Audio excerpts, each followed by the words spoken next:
Hello, ladies and gentlemen. Welcome to the Chip Lunch podcast.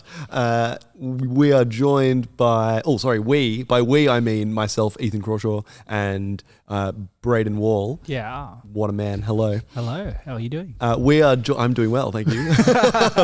Just ignore you. We are joined by Lewis Carr. What's up? Hello. I don't know. I was gonna. It's done. We're done. Goodbye, everybody.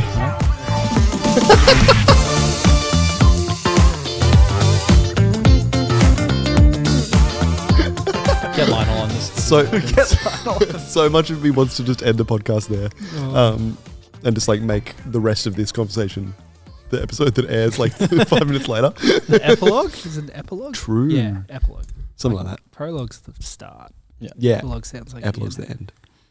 So smart. So you're a genius. Smart. You used a word in one of the episodes, in the first episode, Yeah. and maybe the second episode. No, it was the second episode. You used a word, Yeah. and vitriolic. Yeah. Is the word you used? Yeah. Vitriolic. I asked that question, and he did not respond. I'm not responding. Do you know why I know that word? I There's a Googled Blue Juice it. song called Vitriol. I googled it, and it was not the word to use in that context. I'm not going to explain what I think it means. Like it's not a bad, it's not a bad word. It just didn't fit. Yeah. Which was hilarious. It's even better. Yeah, exactly. Very epic word. So, more importantly, Lewis, if you were going to go and walk into a hot chip shop, how do you take your chips? As in like Chicken salt, plain salt, are you a sauce guy? definitely no sauce if there's salt on the chips already. Yeah. Otherwise it's too much, and I'd go for either. Either. Either. No preference. No preference. Just depends on how I feel. You're a little Okay. closer. Closer. Yeah. We're so close. So if they say like, oh, do you want chicken salt on that? It's just preference. It's just the day, the weather, the time. yeah, it's anything. It's just how I feel. Fair enough. It's just how I feel. It's important. No sauce though. Usually I'm pretty out on sauce. Yeah. Not about sauce. Okay, fair Not enough. saucy. Fair enough. Definitely not tomato sauce. I That stuff's do- rank. Yeah. What about ketchup? Barbecue sauce. Ketchup. Barbecue sauce is just tomato sauce, but different. Like I think the No prime comment. ingredient is in barbecue sauce is just tomato sauce. That has changed the flavor. Kind of, but that's still different. Not real barbecue. No, it is different. It is Oh yeah, and true. That's a very good point. Tomato sauce is used as a base in like heaps of like other sauces for things like Yeah. cooking ribs or even like some Mhm. kind of Asian dishes lately. I've been Mhm. cooking used tomato sauce. Just like, but I wouldn't eat tomato sauce. Such a chef. something you don't. You are a connoisseur, and you only seem to drink things that end with os. As those of you who are watching the video. Product placement. If you're not watching the video, tune in. Last episode we got sponsored with the episode with Gemma. We got sponsored by Hot Chicks. Hot Is chicks. that Hot Denali. Chicks? Hot Chicks Denali. It's just a Fish and chip shop. fish and chip shop Oh, in okay. Denali that she frequents. But Well, yeah, you've what's got- your frequent fish and chips? Yeah. Like if you're going to go get some chips, where would you go? Chips or Lewis? fish and chips? Chips. Well, Let's is go there a chips. different? Let's go chips. Chips. Let's chip lunch. Honestly, no preference. I think I'm usually at Joe Junior's anyways, so Mhm. I'll get them from there. Yeah, Right. that's Kind fair. of thing. Shout out to Joe's. Yeah. Joe was pretty good. Very nice. They are the local. They are the local. Yeah. Well, the fish and chips place is pretty good as well. I frequent them. Where? What Which down one? the road? The one we go to for Nine chip Fish? lunch. Oh, Yep. Nine Fish. Nine Fish. Yeah, Nine They Fish are very is good. alright. It's like the only fish and chips shop that's not 20 minutes away from me, so I'm like, I go there all the time. Yeah. Yeah. In terms of fish and chips, you got Bird and Burger and Kirawee's pretty good. Yeah. But they're not a fish Yeah, I and wouldn't chip go there shop. for burgers, but Yeah. yeah. Chicken shop though, not a fish shop. Which is another context, like differences between chicken shop and fish and chip shop. Yeah, usually I wouldn't get chicken salt with fish, but I'd get chicken salt with chicken and chips or a burger. I would go chicken salt with fish. Seems Like, wrong. I go chicken salt with literally everything I eat. yeah. But if I go to a fish and chip shop, I'll usually get a burger instead of fish. Yeah, me too.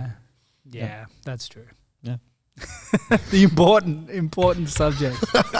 This is what you're all here for. It's definitely what we're here for, just to talk about that. Lewis, I want to be specific and be like, tell us about yourself. But I want to be like, I think the chip shop thing was specific enough. Yeah. We've known each other for quite a while now, Lewis. When did we meet? Probably 7 or 8. One of the two. You were hanging out with Luke at the time, right? I was. Then I yes. probably would have met you in year 7. Yeah. Okay. So it was. We started high school. We're in year 7. We're a group of friends, and then Luke meets you in English. English. Because our teacher was like trying to get us to mingle, Yeah. and I didn't want to talk to anyone. And I just happened to be sitting next to Luke, and he saw me reading a Halo book, and he was like, "Oh, I like Halo." And that was literally it. And then we became friends. To be honest, like one of my oldest friends from primary school, first day of kindergarten, we walked into kindergarten together, and I just walked up and they said, "You need to make friends today." And I walked up to him and said, "Do you want to be my friend?" And he's like, "Yes." And we've been friends ever since. That is so It's like that one decision dictated so much of my life. Change your life. That's outrageous. That's how you make friends, guys. Do you want to be my friend? Apparently it works. I think the oldest friend I have is from year 4, and it's actually David. Is it? Yeah, Whoa. my oldest friend. That's amazing. I would love to get David on the podcast at one point. He would not enjoy that. No, he would not. Yeah, so we've known each other for quite a while now, which is very cool. We went to high school together, which is also very cool. I don't think I have any of my oldest friends left, which is really They've all moved on. They've all moved on. I don't know. I just don't like. I had a bunch of guys. What do you mean? Like all your friends were in primary school? Yeah, but like I don't think I started this group of friends until like year. Like Luke and stuff. Yeah, they're like year 4. Oh, okay. I think, which is like quite a while. But the mates that I had before that, I think I've like, yeah, I'm not as close with anymore, which is real sad. Yeah. It's crazy how many friends you lose. In saying that, like I've got So bleak. not to death, just to other circumstances. Let's talk about death. or just people moving on. Yeah, I don't know. But like year 4, I think year 4 is a pretty good amount of time. Like that was quite a while ago. Yeah. But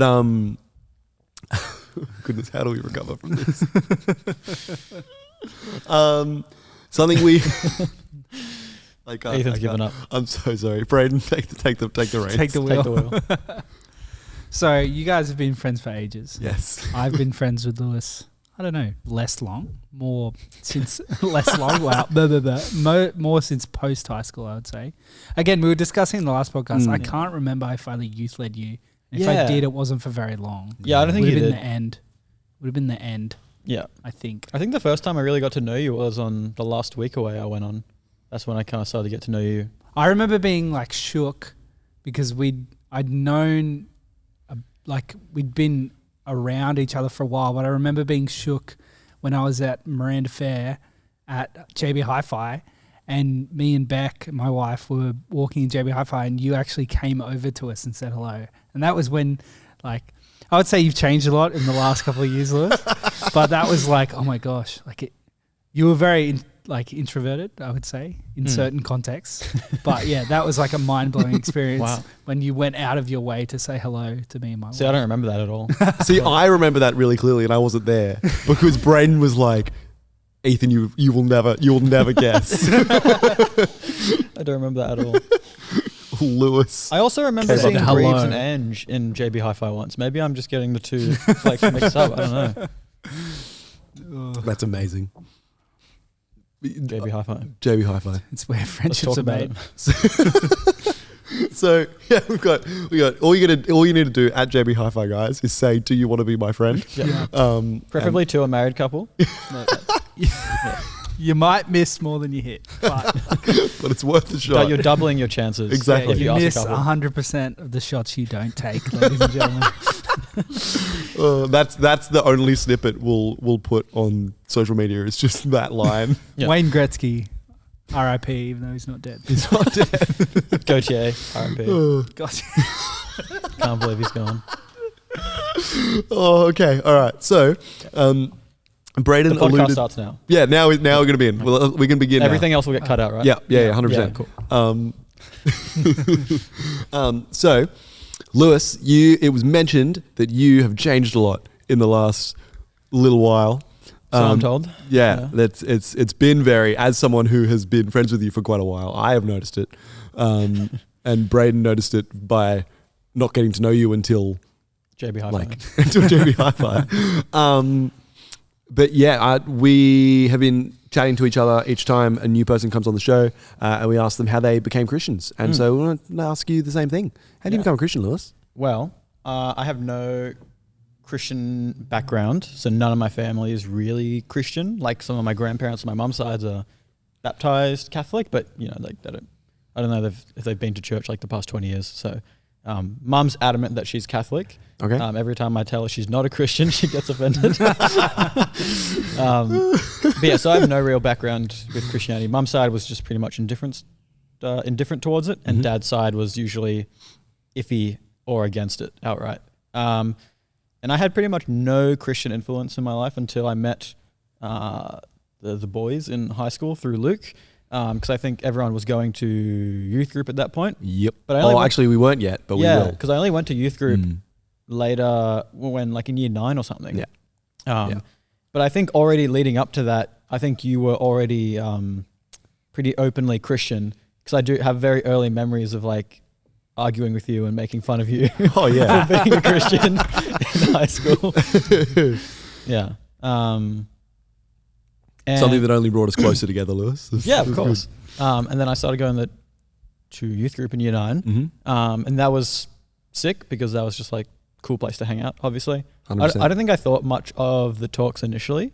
I was probably just there hanging out, didn't care too much. But over time, I think, as I kind of got older, started to interest me more past just making fun of Ethan and other people on the internet. And had like really good conversations with you, Stuart, Jared, like pretty much everyone, actually, all the leaders and stuff here. Had really good discussions, and high school ended, wasn't a Christian. 3 years after high school became a Christian, after kind of, not going to church or for a while. Started going to Bible study with you guys. That was the first. That only happened like when I was 20, I think. Yeah. Maybe 19. I don't know. Yeah. I Maybe. I don't could probably remember. check actually. I have this. So there was a point post high school where I got invited to the Bible study that we're in now, and a little while into that, I set a reminder on my phone every week to ask like a certain number of boys. Like it was just a list of dudes to come to Bible, and you were on that list, and I still get that reminder every Tuesday. Yeah. because there's still some people that aren't at Bible study yet. Yeah, for so often after Bible study, Ethan and I would be chatting, and the reminder would come up: invite us to Bible study. Yeah. It's just like, you did it. Don't worry. I think you pretty much got everyone on that list, didn't you? I didn't. There's still one left. Yeah. Yeah. Yeah. Yeah. One day. You One know day. who you are. Yeah, I don't. How I became a Christian? Yeah. You want to talk us through some of the thought process? Yeah. Because it wasn't a. It was pretty slow. Yeah, there wasn't a Well, moment. Maybe before per we se. get to that, Okay. how was youth group? Yeah, Oh, that's being true. a Let's do Christian. that. Youth group was so good because essentially my entire schooling experience was, I hate school. I don't want to be there. Yeah. And I'm going to hide with my friend group. Yeah. And I just want to be invisible. Like I don't want anyone to see me. I hated it. And I tried my dad made me do like nippers and soccer. And I did scouts at one point, and I did Really? taekwondo at one point, like What? growing up, like very, very young, mind you. Yeah, okay. All prior to high school, and I hated everything. So I think by high school, my parents were like, if he just finishes, that's fine. Like, we're not going to try to do anything anymore. Yeah. And I hated all of those things. I was Yeah. super uncomfortable. Just hated it, honestly. And I went to youth group, and I was just like, we just did really fun things every week. And I think the most biggest culture shock, I suppose, was just chatting with people who are older than me. I think I distinctly remember like first time we did youth group, like I know Jared Spring and I were just chatting on the couch, just talking about like the Beatles or something. And like how much older is he than us? 10 years older? 10 years older. Yeah, so he would have been like mid-20s and I would have been like 15. Yeah, It's like, fully. Yeah. I can't even recall a time I'd spoken to someone that old. That old. Well, sorry, yeah, ever. Sorry, Jared. Yeah. Well, like outside of family, you know what I mean? Like Yeah. on my own accord, I suppose. And it was just like so sick. And I think my mum's told me this as well, but she thinks, and I think so too, like having like older people in my life as influences was good. Yeah. Because like pretty much the only people I hung out with were boys my age who are, you know, teenage boys are particularly self-destructive and stupid. Thus far, every episode I've been on recording has that a similar sentence has been said. Oh, really? That's the running theme. Yeah. Setting a great example. Yeah. For kids. Yeah. And yeah, it was. I think by the time I finished high school, I was like seemingly more mellowed out than I was. It took a while though to get chill. Yeah. I wasn't chill for a while. But no, it was so good. Youth group was the best. I was actually so gutted when it ended. Yeah. Like legitimately gutted. I was like, this sucks. Like people get that usually when they finish high school, it seems. Yeah. It's like, oh, I've lost my friends forever. When high school ended, I was like, oh, I don't care. I'll go to church. But like when youth group ended, I'm like, I can go to church, but youth group's over. Yeah. You know what I mean? Yeah. Like that's how much I liked it. That's super interesting. We did this thing. The lettuce thing was, we did that for us, right? We At that point? just threw Yeah. cabbage or lettuce or something. Yeah, we did this thing where to end youth, we were like, Do you still do it? we've done it a few times after, but it's never had the same effect as this time because this time we said like it was all this big moment, and it ended with Jared going, all right, let us pray. And as he said lettuce, people brought in like and started chucking lettuce, like actual lettuce at us. But the problem, like the thing they did was they kept the core of the lettuce in it. And so it ended up being like, I reckon 20 minutes of us just pegging these like really solid bits of lettuce at each other. That was a good time. It was Not a dangerous sad at all day, in but it was- comparison to oh, no. like anything else. No. But, Pretty sure they were just leaves when I finish youth. well, I think that's the original plan. Yeah, you normally decore them. At least Yeah. cut the bottom off. Yeah, and you just chuck it over them, and it's like, ha, we've had lettuce thrown on us, like it's funny. But this became this like really aggressive, like, chucking. And you know, lettuce people at each like other. Jacob and Jono were probably pelting them as hard as they and could. and like, Luke was a Yeah. huge culprit. and Luke deserved it. So you said and I think the boys will get a lot of mentions in this podcast. Yes. But I think, Shout and out. for good reason. But I'm just wondering how you said that like school was very much just waiting for it to be over and just happy. How much do you reckon the boys had an impact on you during that high school period? Just generally? Yeah, just generally. Like how do you find that experience? I think early high school, you feel fairly kind of vulnerable as a year 7, like growing heaps. up, going from being big dog to being surrounded by, you know, year 12s who literally double your height. It's pretty horrifying. And so I feel like up until like year 11 and 12, like I didn't really feel, you know, I was pretty obedient towards the teachers usually. Like I wasn't playing up that much, at least as much as I was in primary school. So I chilled out heaps then, but like the boys and I would like annoy teachers and stuff like that. But it was up until like year 11 and 12 when you start getting free periods and the teachers trust you more. Like I was pretty much dogging classes, I'd say like every day it felt like. You know, I would go home to like just cook food or something during class, or like, you know, I just would come. You did live incredibly close. I do live across the road from my high school. And honestly, I think for like, because I had no investment in studying or anything. I think like the main reason I kept going back was to see my friends. If I didn't have my friends, I probably would have just like dropped out or something. Yeah. I actually have a good friend who had a like very similar experience growing up in high school. Like hated being there, and he didn't have like a solid friend group, and so you know we kind of both reached the same point. But when I kept going back for my friends, he dropped out because he had nothing there. Yeah. And so I'm really lucky to have that because, you know, I did, you know, learn a little bit at school, you know, even though I didn't try that much. But obviously the experiences you have at school with the people there, like that's I feel like that's the most important thing you take from school in terms of life skills and just life in general. 100%. So I'm very glad that was grounded by my friends. Yeah. That's interesting. How would you describe the culture that your friend, if you had to describe your friendship group in high school in a sentence? I would just while Lewis I have thinks a of his word. sentence. Oh, okay. Well, while he thinks of his word, I just want to encourage everybody to watch this episode on YouTube, purely because I think that expression that Lewis just made is going to happen quite often. So would recommend. I want to say toxic, but I think toxic's unfair. Yeah. Because I think when I say toxic, I think of like people, talking behind each other's backs and doing mean things. But our group was maybe vile is a better word, in the sense that like we, like it really is funny looking back on it now, but like we actually were worse to each other than we were to like strangers or like people we didn't like. Yeah. Like the roasting culture of that group was just like brutal. It was like, like we were just making people cry some weeks. Yeah. And like we just saw no issue with it because that was just what we did. Like we just roasted each other and it was just crap. And then like later in high school, it did chill out, I think, pretty considerably. Late high school. Yeah. Comparatively, yes. Like it was bad, obviously, but it got I reckon it was at its worst maybe year 9. Year 7 to 10 was just year 7 to 10 was just... That was just evil. Yeah. So that was really bad. I think we mellowed out a lot. And I think some of the group diversified a bit and broke away. Yeah. I think people just felt a bit more comfortable with themselves and stuff towards the end of high school.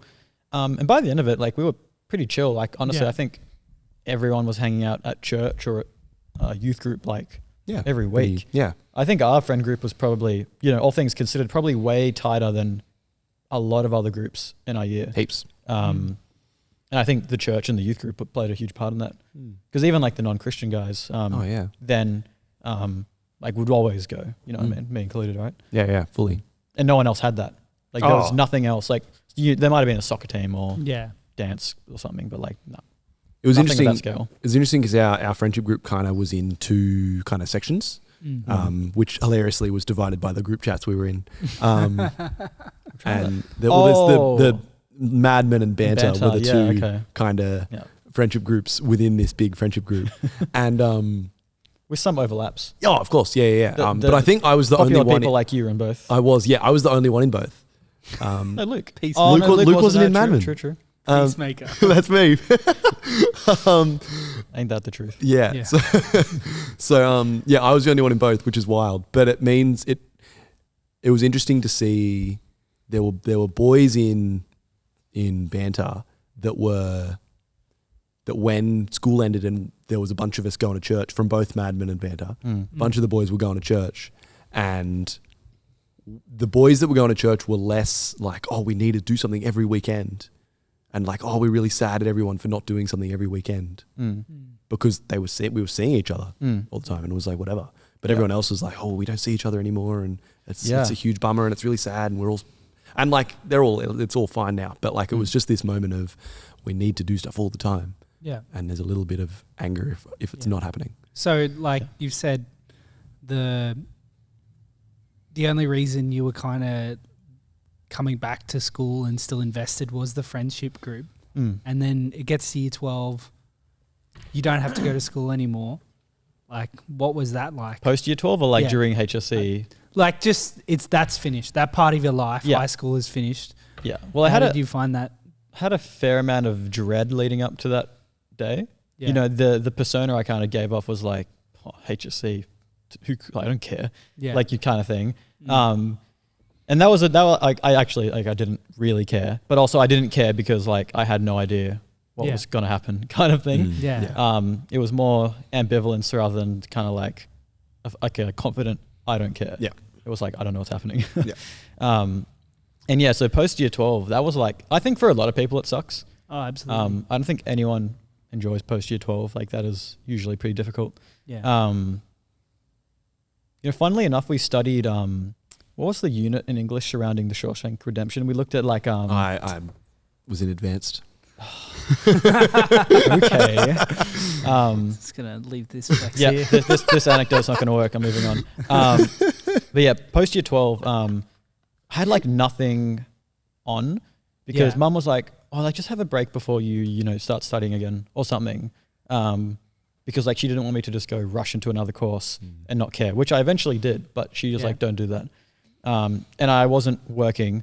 And she kind of was like, maybe you should get a job. And I was like, no.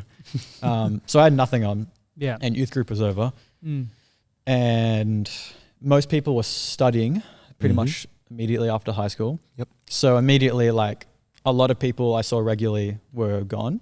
Yeah. And a lot of people I didn't see regularly now became available. So I kind of started seeing different people.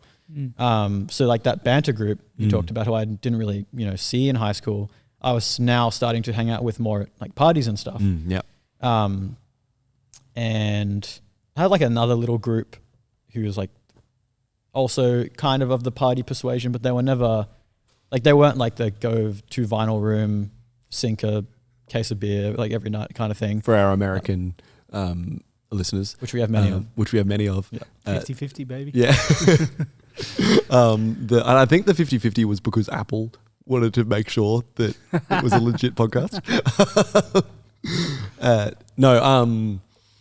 Because of for our American listeners, vinyl is just a club. It's yeah. It's pretty. It's like gross. it's probably the smallest nightclub I've ever been to. In saying that, I haven't been to many. It's pretty gross. Yeah. That wasn't meant to be a diss on the boys who were going No, to vinyl because no. I was, with them, obviously. Yeah. I was just giving context for. Yeah. I just wanted to clarify. Yeah, I didn't of want course. to roast anyone. Mm-hmm. So yeah, post high school, I was like in a pretty bad place, like gray area. I was like, I don't know where I'm going. I feel like I've lost kind of a lot of stability in my life. And I'm now hanging out with like a party culture with like drinking and stuff involved, which obviously just like doesn't help at all. And yeah, things got pretty bad.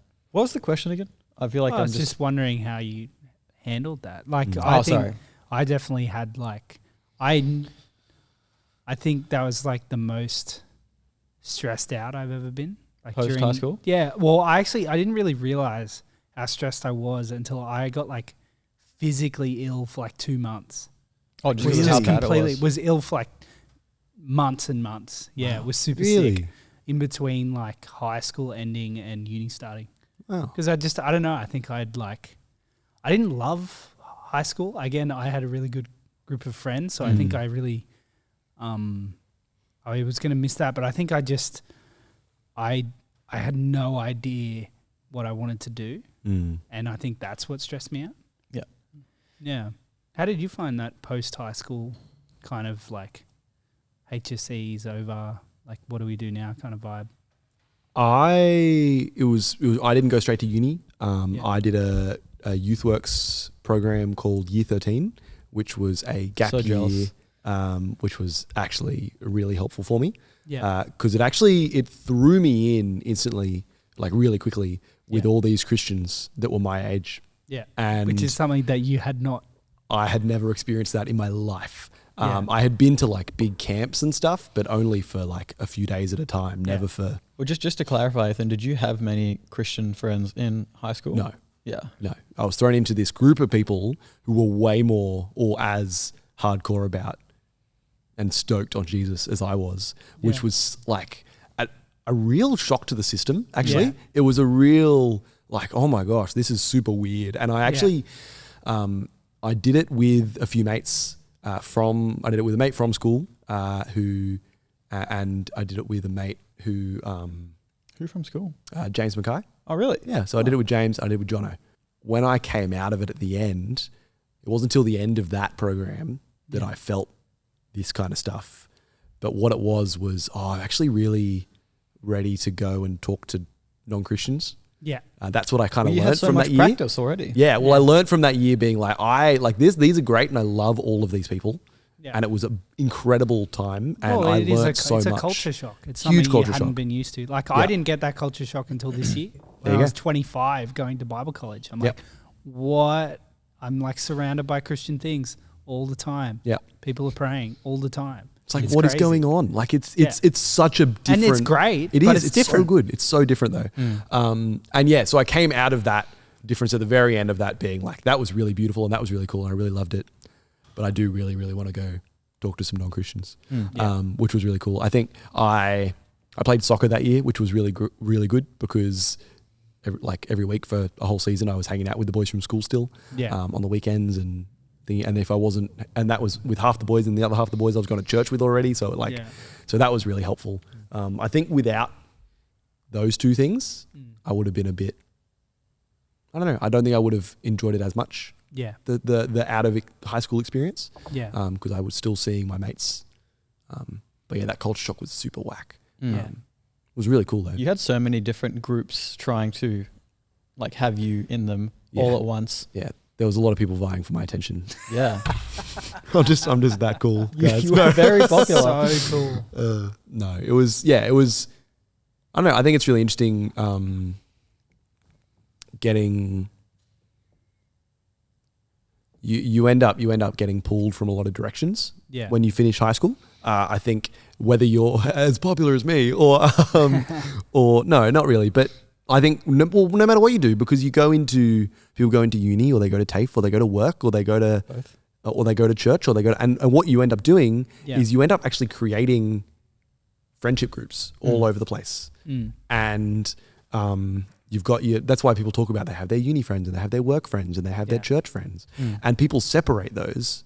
And once you've separated those, they kind of all, and then if you get a girlfriend or a boyfriend or a whatever, depending on who's listening, but you know what I mean? Like you get a partner and they're also vying for your attention. Then there's also family and there's also and then there's, if you're doing ministry as well, like that's like, it all ends up, there's a lot happening all of a sudden as soon as you finish year 12, because you've just been stuck with the same people every day for 12 years. You were stuck in a routine. Yeah. So, and it was great. Like it was a really good routine. Yeah. But it meant that you had you go from absolute routine 5 days a week 100%. to nothing.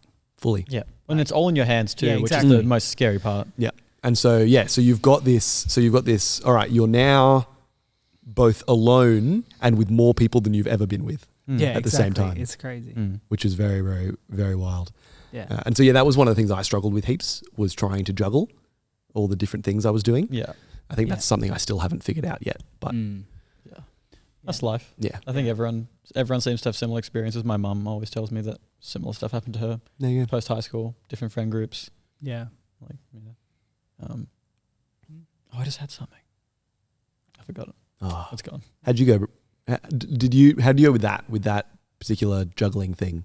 I think at that point, so how old? 18. Soul Revival hadn't come into existence yet, or maybe had just, but was still just the original 30 people.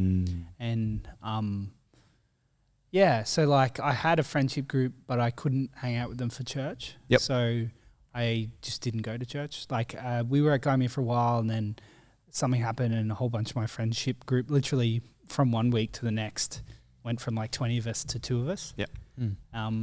And then it was kind of like, well, we didn't keep going there. So I was in a band with 5 of my best mates as well from high school. So we just gave that a crack. And like I went to uni and did a creative arts degree, just kind of, I think, just because it was what I could do. I feel like I just did it because it was like, oh, that's just like something that I'm interested in. And it means that I don't have to decide what I want to do right now. So it was kind of like that. I think that's, like, I don't regret doing that degree, but I also, because of the things, like it gave me time to figure out stuff. But at the same time, like I probably could have done more productive things than like half-assed a uni degree. But like, so I was just hanging out with friends, playing a lot of music, like doing whatever uni assignment I need to do the day before. And like, I think again, I was just delaying having to make bigger decisions, but also at the same time dating my wife. So it was interesting, but it was fun. Like I enjoyed it, but I think at the same time, you like kind of realize like, again, like you get involved in the music culture and like all of a sudden a whole bunch of people are like doing drugs, and it's like, why are you doing drugs? And it's like, well, like they don't say it like this, but they're doing drugs because like they think that's what you need to do to be creative and be a proper musician, is to be high or drink a lot, and that's what being creative is about. And that's rock and roll. Yeah, not even like, and you just like, it was just interesting to like kind of just like live in that little world for a little while and realize like, wow, no one's like super happy, and even the people who are more successful than us but are still around aren't happy either, because so So I think that's definitely something like I grew so much from that. I do kind of, sometimes you just like, oh, that was a waste of time. But in reality, it wasn't, because I think it taught me a lot of lessons during that time. Like I think I grew heaps, but at the same time, it just, you kind of regret like not being able to do other things or doing other things. Yeah. I found post high school being super formative. Yeah. Like yeah, absolutely. massively. Yeah. What do you reckon you in that fear and in that worry, Lewis? Year 12? Like no, leading afterwards. up to? Like oh yeah. That like and that I've lost all my mates. Like not lost all my mates, but you know what I mean? Like you were describing that difference. In that, how do you reckon that not formed you, but how do you think you responded to all of that afterwards? Yeah, well, I mean, Brayden, you touched on like your experiences with your like kind of playing in bands and going to, you know, gigs and stuff and seeing that culture. Yeah. That's heavily influenced by drugs and alcohol. You know, I was pretty hard like, oh, I'm never going to drink or do drugs like growing up. I don't even know how I came to that point. I think just like Healthy Harold must have said something. I don't know. That resonated. Well, for our American listeners, they know. That's a giraffe in a van telling us about drugs. Vegetables. I think he's don't dead do now. drugs, I kids. don't think they do it anymore. No, I was told the other day that they do. Yeah, so good. By it. Yeah. Yeah, but I started going to parties and stuff. And like there were so many like particular nights and moments that kind of accumulated in like the takeaway, I suppose, of that period. But like I just distinctly remember particular nights where, you know, a few of us would get together to like drink before a party, and it's like the conversations were like stale. It was like small talk. You know, these are some people I've known all of high school, but they're like the relationships, at least in my experience, deteriorated so much. Yeah. When all you could do was party because most of your conversations had like, you know, plastered or like in the context of a party environment. And it was like the moment I was seeing these people, I was like, oh, I'm not comfortable. I can't even have a conversation. Yeah. And so I feel like I was like missing that kind of intimacy I had found at youth group. Yeah. And also just like, I don't know if I assume like obviously people do dumb things drinking, but like I think my little squad of people who went out drinking were particularly stupid in certain ways. Yeah. And I just remember it was just like every week it felt like it was, you know, someone had done something stupid or embarrassing, you know, like someone posted something online that they didn't want to, or someone had like injured themselves, or like someone hooked up with, you know what I mean? It was just like this every week. I was just like, man, like, I don't know. And obviously like that was me too. I'm not saying like I was this like a person just observing it. Like I was part of it. Right. Yeah. But also just like, it felt like every time I was at a nightclub or a party, you know, there was always someone crying. Yeah. I don't know if you guys had that experience at a party, but like every time I went out drinking, there was always someone crying.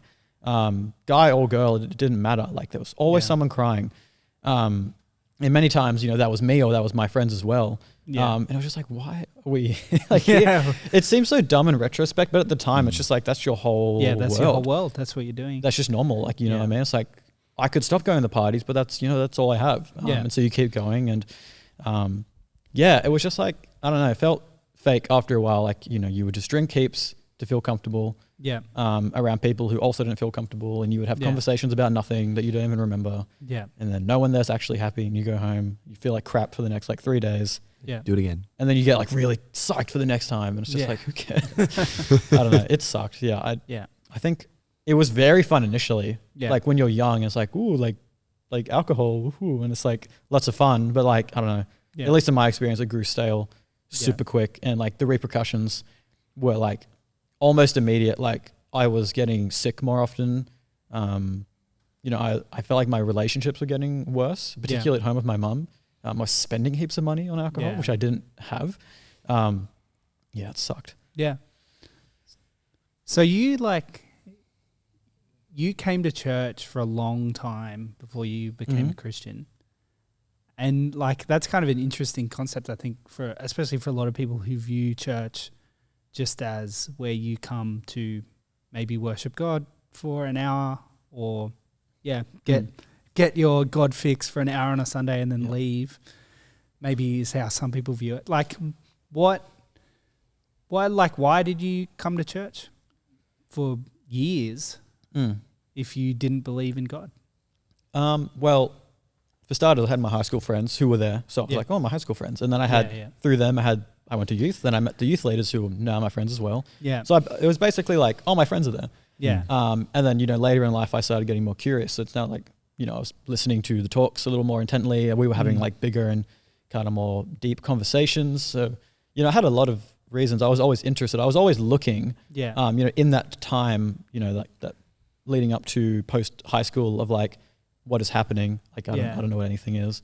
It wasn't just like I think a lot of people, they dread having to look for work because it's like, oh, that's the rest of my life. Yeah. But I suppose I am lucky in a sense, and maybe unlucky depending on how you look at it. But like from a very young age, I was always like, maybe skeptical of like reality. I remember having a conversation with my dad. I was like, well, how do you know like anything's real? And getting mad at him. And he was like, what do you mean? It just is. I was like, how do you know? How old were you? Probably primary school. Like, we all live in a simulation. you know what I mean? So I was always thinking about that sort of thing. And so when people were asking me, you have to think about your career, it's the rest of your life. I was like, well, is my life even worth anything? Like, I couldn't even like find a reason to live at that point. Because I was like, oh, I might have like good family, like wealthy, not wealthy, but like I'm not poor. I have money. I can buy things. I can do things I want. Yeah. I had a girlfriend at the time for like 6 years. So I pretty much had like everything society tells you want. Yeah. And like, I was just like, oh, but like, I don't care. I don't know. Yeah. It doesn't fulfill you. It doesn't give you that thing. And I think a lot of people might get by in life satisfied with those things, which is unfortunate for obvious reasons, because then you probably don't look for God. But for ages I was like looking for that thing, but I was like, oh, but God's crap. So I was left with like this, oh, God's crap, but I also really need God. And so I was in between, and I was just like, suffering. I forgot the question again. I'm rambling. No, it's good. It's good. It's no rambling. Do you think talking about those things that you already had that you were saying people are potentially already satisfied with, do you reckon people are satisfied with them, or do you think they're satisfied with the pursuit of them? Probably both. I think, well, it's funny. I mean, like so many things, you can look at the Bible and it's like, oh, it's there being talked about. I mean, you look at like the history of sort of Israel's relationship with God in the Old Testament. It's always, oh, life is so crap. And then God's like, don't worry, I got you, raises them up. And then they have like this period of like just being epic and whatever. Yeah. And then they get tired and they're like, oh, whatever, God, you suck. And it just keeps repeating over and over again. Yeah. And it's funny. I mean, it's pretty much the same thing, right? Like civilizations come and go, and people are always striving for something. Like, like people keep on living. So clearly like the pursuit is there. And heaps of people like post-retirement or post, a big holiday, always talk about like the next holiday or like, the depression that follows because it's over. Yeah. So I think, probably the pursuit. I think it's almost probably more the distraction rather than the actual thing itself. But I think at that, at the core of it, when people are like, oh, I'm looking for money, I'm looking for the next holiday or my future wife or whatever, it's not, I feel like it's not those things so much as it is the goal of some sort of satisfaction or happiness behind it in a way. I don't think people actually really like, I think when someone says, oh, I want like a wife, kids and house, it's not like they don't just want those things in a vacuum. They want the hypothetical happiness and satisfaction that it will bring. Yeah. But when they get those things, I think a lot of people, I assume most people at some point at least think to themselves, oh, like where is the happiness and satisfaction I was promised? You know what I mean? And at least, and I think the reason I asked the question was because I think while you were talking, I think I got there in my brain as just like I was thinking through stuff, and I was like, do you reckon I was thinking about maybe the idea that you get to this point of satisfaction where you've got everything and you go, oh, I actually need something else to make it more like to get that happiness, right? Like I need to get the right, like I need to get the right girl, or I need to get the right jet ski, or like it gets to a point where it's about the right jet ski rather than about, and I think, could you have potentially just gone, well, I've got everything and actually I've realized that everything doesn't matter, rather than I've got everything and okay, now I need to pursue the next thing. So you're asking me, could I? Like, do you think that's potentially like people part could of do what that? happened? Like, or do you reckon that's the thing that people do? It's not a very well formed question. It was more of a thought that I I mean, said, if people want to and hear me then- make very vague and broad generalizations about humanity for a podcast, I'm happy to keep going. But I don't know. I think from stuff I've read, it seems like I guess nihilism seems to be a pretty common thing. So I think a lot of people have thoughts or feelings of nihilism. Like a lot of big thinkers are of like the kind of nihilistic, persuasion. So it seems like everyone is at least faced with these ideas, like, what if my X thing, isn't forever or won't make me happy. Yeah. I don't know. I had a conversation with someone recently when I was kind of explaining this to them. I was like, I just had all this stuff and this was my life and I wasn't satisfied with it because I thought it wouldn't last and that it ultimately had zero meaning. And he just couldn't understand what I was saying. He was like, oh, but like things could potentially have value just in the moment just because they exist. And like that was his persuasion. He had more to say about it, obviously, but I was like, I could not fathom that. And maybe like I don't know, just some people see it differently, I suppose. Yeah. But from a really young age, I've always thought like, if like there is nothing after I die, then I can't really justify anything I do. Yeah. Something we've talked about. Sorry, Brayden, if you had a thought. No? Fine. Something we've talked about, and I really like this term, and it is a generalized view of humanity, but let's talk about it anyway. We talked for a while about how a huge percentage of people are what we've coined, or you coined. It was we. As denialists, which I love. Do you want to unpack that a little? The denialist, if I'm correct, is a person who, in all their kind of thoughts and beliefs, is a nihilist, but denies themselves as a nihilist. So it's like, they would say like, X political stance is so bad. How could you do that? That is evil. But then they would also say, oh, nothing matters. Everything's relative. And like, so it's like, you know what I mean? Like they hold these polar opposite kind of beliefs. Yeah. Or it's like, like life matters and I love everything, but also like I'm going to drink heaps and like I don't care if I overdose or something because there's nothing after death anyways. Like it's just these polar opposite things that shouldn't be together, but they are somehow. Yeah. It seems more common than... Yeah, and I think I think once we chatted about it, we chatted about this ages ago, but I was like, this is such a huge thing, especially where we live. Like, I think... Is it? I think so. I think the Sutherland Shire in Sydney, Australia, is that bad to give that many details? It's not like people can search up soul revival. That's true. There's no way they could figure it out. Yeah, come to our church, guys. You know where and it our is. houses.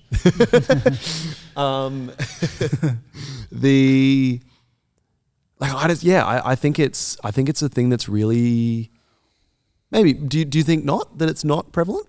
I mean, it is. I don't know if the Shire particularly. Yeah. Okay. Yeah. Maybe. I think people want to care about things. Yeah. Yeah. But they also don't necessarily want to look for the answers of the big things. And I think what I mean by it being prevalent here is because I think the other thing that's prevalent here is that that lack of spirituality. Yeah. Mixed with consumerism. Mm.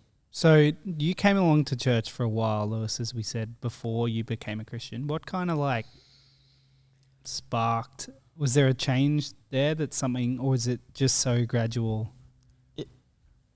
It was very gradual, so many questions and things to come to terms with.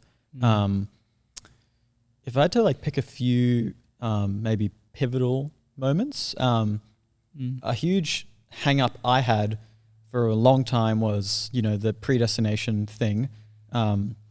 And, I couldn't reconcile, God's truth and goodness with the fact that life is predetermined.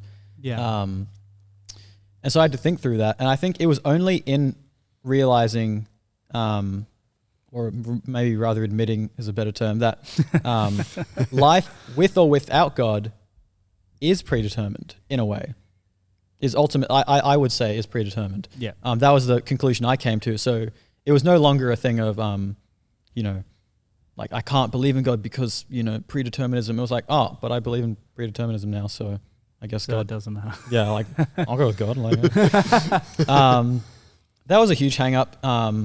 That's something I'm still figuring out. I think it's like probably a pretty huge question for a lot of people. Oh, heaps. And like I don't think I'll ever get the answer.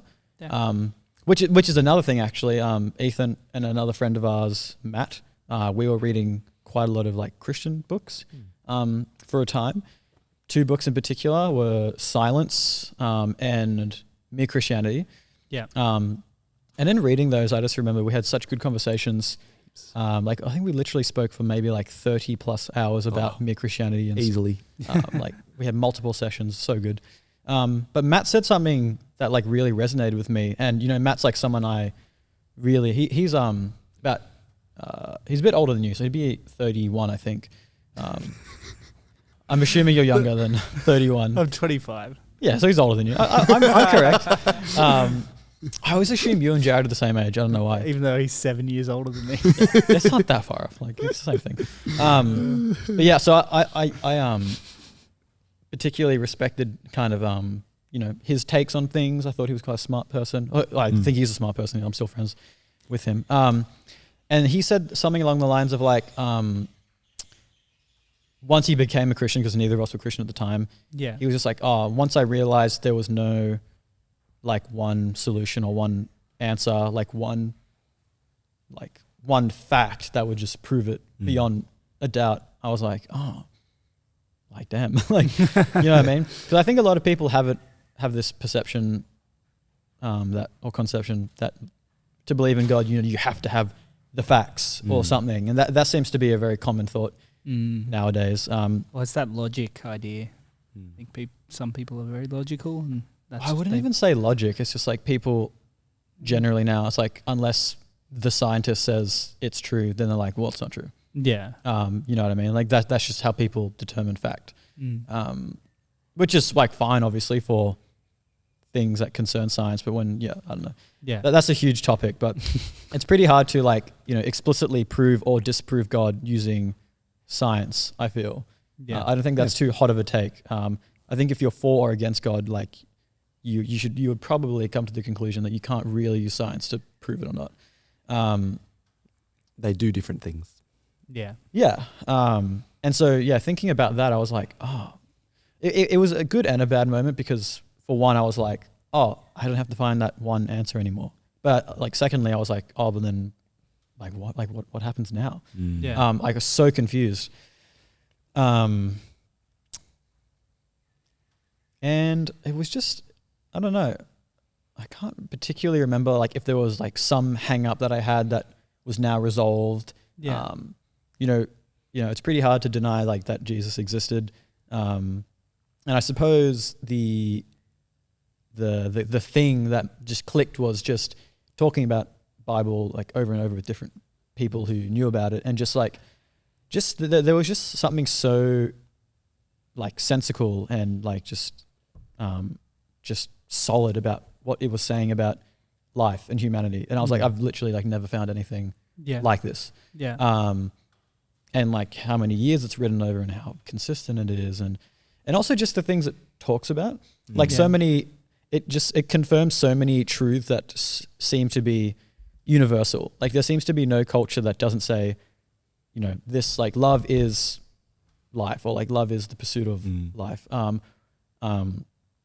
And you kind of do see that across all different religions and philosophies, but it seems to make the most sense in Christianity. Yeah. And I just had a lot of experiences like that, with like all my thoughts of nihilism and predeterminism. Yeah. A lot of that seems to be explored in the Bible as well. Yeah. and I don't know, everything just made sense. I think more personally, I was holding on to a lot of things.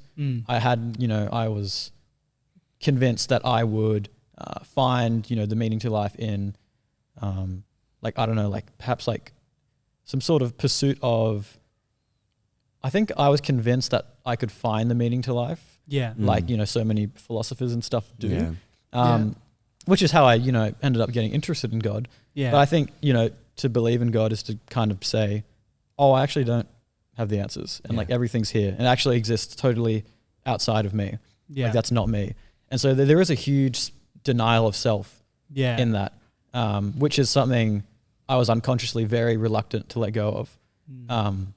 I was also, like I mentioned before, dating someone at the time. Yeah. And I think because I had that huge kind of like existentialism and whatever in high school, having her was like, I could just like throw everything onto that and just focus on that. And that was it, like it filled the void, so to speak. Yeah. We mentioned like so many people have like the house or the job or the holiday. I suppose mine was, that relationship, which I think a lot of people have as well, like relationships fill that void. And the relationship ended, not for any reason to do with the religion, because that came about a year later, but actually losing that, like having that taken, was like brutal. It was like definitely one of the hardest things I've experienced to date, I think. But that, if that relationship didn't end, I probably wouldn't have become a Christian. Because so much of my life revolved around that. And so I suppose I actually kind of I should probably take back some of the things I was saying before. It actually makes a lot more sense thinking about it, how easy it is to get satisfied with something tangible, something real. Because like I literally did it. It just like other things don't make sense to me. Like I wouldn't be satisfied like with the car or the house or the holiday, but mine was, a relationship. And I suppose that's another reason like the Bible makes so much sense, because it's, how to have a relationship with God. And, being in relationship with God fixes your other relationships in this world and all this other stuff. Yeah. Very cool. I think one of the really cool things that I witnessed while watching you slowly become a Christian was we would have these conversations. I'd drive you home from Bible study and we'd have these conversations in the car for hours. And there was a few moments that were in a row, which was hilarious. So like week by week, I would get home being it kind of snowballed. Oh, it was hilarious. So week by week, I would be talking to you and you'd say something that I'd been trying to tell you for 7 years. And the worst bit was, for me personally, was that the worst bit was that you came to the decision or the realization on your own. And I was like, you'd say something like, oh, Ethan, I was reading this book and I had this really cool thought. And I was like, I've been saying this for 7 years. And if I wasn't saying it, someone else was saying it. And it was, and that was actually really humbling for me, actually.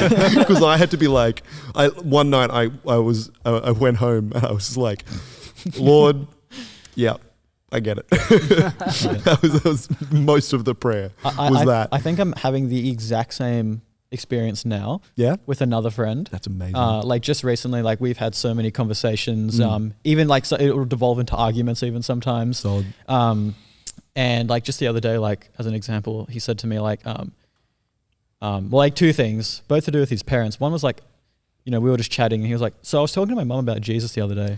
And I was like, were you? What? Like, what? That's just crazy. The fact that he's even thinking about it, I'm just like, that's, And another conversation he had with his dad, where he was like, if people obeyed the first commandment, which is to love God, then we wouldn't need the other commandments. And I'm like, yeah, that's true, because so much of his persuasion prior to that was like the common kind of atheist arguments of like, Christianity is dogmatic and it's just law and rules and stuff, but like understanding that all that actually stems from a love of God. It's not just rules, you know what I mean? Like that's like a really profound Mm. breakthrough that like you can't just 100%. explain to someone. Like, you know, you have to work through that. Yeah. Yeah. How have you found church as a Christian compared to church as a non-Christian? It's the most difficult part is Difficult. I feel like I'm obliged to sing, but I don't really feel comfortable singing. So that's well, actually, okay. Funnily enough, I became a Christian, and then I think within, I want to say like 6 months or something, I started going to YouthWorks College to study. And at the beginning of college, they send you on a intensive trip with your class for 10 days. Mine got extended to 11 due to flooding. So I kind of went from like no Christian life or experience to spending 11 days with like a group of Christians who had all been Christians for like at least a few years, like minimum, if not their whole lives. Yeah. And it was just like wild.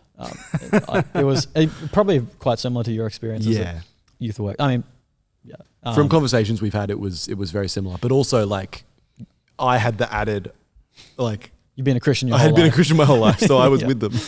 Yeah, and so I had to figure out heaps of stuff then. But yeah, again, the singing made me super uncomfortable there. Like, it seriously made me super uncomfortable. And even for a while, like, it made me, like, I don't know, I found it very unhelpful as a Christian. Yeah. It felt like, I don't know, it kind of felt forced or tacky, or like, I don't know, it felt like I was being made to do something that didn't feel kind of right. I can't really explain it, but you know, it felt forced, you know what I mean? Like, it was kind of like, I'm in a small room with everyone and everyone's kind of looking at each other, and I feel like I have to sing and I don't feel comfortable singing, and because I don't feel comfortable singing, I'm not really singing what the words mean. But that's something I've kind of adjusted to. I'm just like, I don't sing super loud, and just like, you know, just, it's fine. Like, I can do it now. It's enjoyable. But apart from the singing, I suppose my commitment obviously is a lot different. It's not just a turn up to hang out with the boys anymore. It's like, no, I need to go be there for the community. I suppose my whole relationship to relationships has also changed. It's far more commitment based now. I'm trying to make more sacrifices than I ever would have prior to that. Stuff like that. Yeah. Cool. And you live with your mum, who you described as Catholic. She describes herself as Catholic. Yeah. Not necessarily practicing Catholic is probably the way to put it. How have you found dealing with that? Like, obviously I come from a non-Christian background, but I know I was a Christian for a long time before I moved out and got married and moved out. But yeah, I'm just wondering how do you find being a Christian in that relationship? Because we talked about it on, I think it was the second podcast. Your family see you at your worst. No matter how much you try, they kind of cop it either way. How do you find wrestling with that? Well, it's been good in that mum has very like kind of verbally been like to, you know, express like I've never seen you like so happy or like so confident and passionate about things. That's nice. And I was like, that's super cool. And you know, she's really happy like with what I'm doing, and because you know, obviously I've like had nothing on my whole life, and now I'm like doing something, and so she's like stoked about that. Yeah. And she's pretty indifferent towards, you know, whether I'm a Christian. Like, I could be anything and she probably wouldn't care that much. Not because she doesn't care, but just because she's like, you know, you can do whatever. But initially she was like very curious, asked a lot of questions, probably because, you know, it was novel at the time. I was like, oh, Lewis is a Christian, that's weird. And, you know, she asked a lot of questions, and we had some conversations, and we still do occasionally, but now it just kind of feels like she just doesn't, like, I don't know, she doesn't not care. Like, she will ask questions and whatnot. But, you know, she's just okay with it, I guess. Like, she's pretty just, you know, chill. My experiences with my dad's side of the family. If I had to like generalize my two sides, mum's side is like the straight, get a job, work, done. Like that's, Yeah. you know what I mean? And dad's side, they're kind of hippies, I would say, of the hippie persuasion. Like really into playing music. They live out in the country, you know, like super different people. I'm still amazed my parents ever even got together. Like it's so wild to think about. Yeah. And so, you know, mum's side is like, that's the kind of culture and stuff they grew up in, but they don't care heaps. Yeah. Whereas, you know, dad's side is, again, don't really care. But you know, my dad's a little more verbally like not chill with Christians. Not he's not crazy or anything. Like he's just like, you know, has some pretty strong opinions, like I suppose. Yeah. And so it's actually it's shameful to admit, but I still haven't told him. So and not be like, I don't know. It's not just a thing of like, oh, I can't tell him, but it's also a thing of like, I hate just bringing things up out of the blue. Like I don't want to call up dad and be like, oh, by the way, I'm a Christian. Like I would never do something like that normally. Yeah. So I've almost just been waiting for him to be like, Lewis, are you a Christian? So I can just tell him. But you know, I feel like I probably should just tell him at some point, because like I have a good feeling he's not going to ask. Yeah. At this point. Yeah. So I'm like, I probably should just tell him. But also I've left it so long now that I'm like, it's so bad. It's hard with family because you love them and you want to, and you're kind of putting more pressure on yourself because you want to love him in the right way and approach it in the right way. But yeah, it's kind of harder the longer it goes. I guess I told myself, you know, I was like, last time I caught up with dad for dinner, I'm like, I'll tell him, because it was just going to be dad and I for dinner. Like I'm going to be like, I'm a Christian, studying Christian stuff. But then he's they went on a surfing trip, and one of their friends got eaten by a shark, essentially. And so dad was like grappling with death and the consequences of death. And I'm like, maybe I shouldn't talk to dad about Christianity, which has a big emphasis on death. Oh. And so I'm like, okay. So now I've been like, gonna, you know, not talk about it, because, you know, it just wasn't the right time, wasn't appropriate. Yeah. I just wanted to kind of hang out with dad and just be cool and make sure he's okay. Yeah. And I like, you know, it's not difficult to see how bringing up Christianity at a time like that would just not be helpful and would probably cause fighting. So I'm like, I'm just not gonna. But then that's been bad as well, because it's like, you know, just nothing's happened. But hey, he might be watching this right now. Yeah, we'll send him the link. Yeah. That'd be the easy way to do it. But yeah, I think like, I don't know, I think like my stepmom, because I have like my profile pictures of me at the baptism. Yeah, you told me about everyone. this. Yeah. I assumed he knew because of this. Yeah, and like I asked my stepbrother, I was like, because we caught up for dinner for Nick's birthday, and he was there as well, and I accidentally told my stepbrother that I was going to study at Youth Works College. Yeah. And then, you know, I just told him everything at that point. And then I talked to him about it. I was like, does dad and like your mum know? And he's like, oh, like I was talking to my mum, my stepmom, about it, and like she seems to have caught on that it was a baptism. And which is even like, it complicates it further, because it's like, so dad is aware, but he hasn't brought it up. Or does he? And so I'm so confused. Oh, there's so many layers. You're both waiting for the other person to bring it up. It's a standoff. Yeah. It's so dumb. How was the baptism? So good. I think we had some fun. We had heaps of fun. Good. But yeah. So good. Yeah. It was, I enjoyed it a lot. Obviously baptism was sick. It was sick because my family was there. Yeah. They got to really cool. be a part of the church for once, and they just got to see what it was about.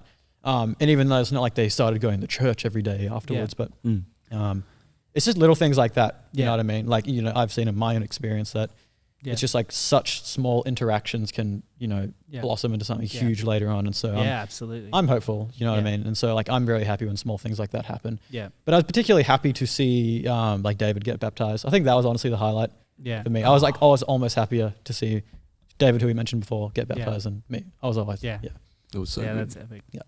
Yeah, and I echo the family thing. Like, for some insane reason, I was baptized as a child, so one and you're done. But I didn't get to share that with them. But at least like my wedding was a great opportunity, because my parents have never been to church other than that. So it's like, it's a bummer that they haven't, but it was a nice opportunity at least to be like, you know, that place I spend all this time. This is that place. Yeah. That's very cool. I think your baptism was a really cool moment because you guys were really lovely and had a bunch of the boys that were Christians came in the water with you and we dunked you and So many boys. the other boys. Some of those boys that we were talking about from high school. Yeah, fully. Or And primary school. Even. or primary school. Well, just Me. David. For Yeah, me. just Well, and David for you. you. Yeah. Very cool. Really cool. And it was a really cool time just to, there was this feeling of like, sick, we're there. Yeah. Like, this is really cool. Yeah. There's plenty more people to get, Ethan. Oh, We don't you done yet. don't you worry.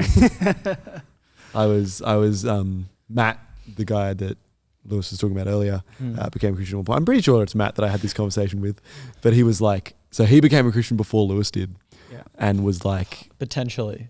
Yet to be confirmed. Okay. He came out about it first. oh, okay, Came out. sure. But he...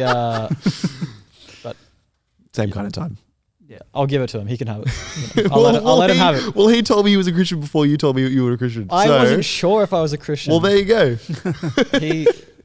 He's smarter than me. He Just figured it out. just figured it out. quicker. So yeah, we were chatting to him, and it might have been after you became a Christian, but it was like, all right, Ethan, what's next?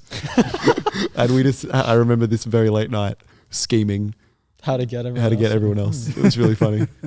Well, have you told the story about that night at your house when we got together? And like, just everyone around the table was just like, I'm a Christian. No, I haven't told that story. Do you want to tell it? No, wheels. I've already talked so much. Okay. So we had this idea that was Christians are really cool and have a lot of really cool things that we do. True. And one of those things is Christianity Explained. And there's other courses and stuff like that where people go, oh, like invite your friends and come. And we thought, and they have other things that are like events, and then they're like, oh, we'll throw the Bible in like that. Yeah. That's another little strategy. But I was chatting with Dad, and we're like, you know what? Let's just be really blunt. And so we literally had a night that we called "Become a Christian with Stu." And it's worth mentioning that like it was called that, like it was blunt because the people who we were trying to get on board, or you were trying to get on board with Christianity, had been going to youth group for like church years. Yeah. So it was like, this was years of being with people who were not Christians, who were hanging out at church. It's not like Stuart just invited someone along and was like, become a yeah. Christian No, it now. wasn't that. 100%. You're right. It was. We've known you guys for so long, and we love you guys heaps. Why aren't you Christians? Hurry up. That was the essence of it, and Which it was is really so lovely. helpful. It was so good. So helpful. It was so good to have. Yeah. And it was actually that moment of honestly why has it taken you this long to still be hanging out with us? Yeah. Which was so much fun to have, because it was also like we had pizza and played board games and hung out. Yeah. But yeah, then there was just this moment where we did two of them. The first one It only took two. It only took two. The first one was really cool. We had these big conversations where people were like, "Oh, this is what I think," and then it almost ended. That first one almost ended with like, "Oh, so all right, you guys have any more questions?" And everyone was like, "No." Dad was like, "Okay, cool." Yeah, it was like pretty much exactly what everyone expected to happen. Yeah. Right. Yeah. It was like, "Okay, cool. You want to become a Christian now?" And everyone was like, "No, not really." but that was really cool though, because there felt like this kind of this most of the boxes were ticked at that point. Like they weren't all, of course. Yeah. But by the time we had the next one, what was really cool was we had the next one, and you were like, "Yeah, I'm already a Christian." You'd been a Christian for a month. I don't know if I was like super hesitant to tell people. Yeah, you hadn't told many. So I told you, and then you spread it like fire. You told me dog. twice, separately. Like, so you texted me. It was not fair. He sent it to me over a message, and so I was not aware. No, we called. No. You just went.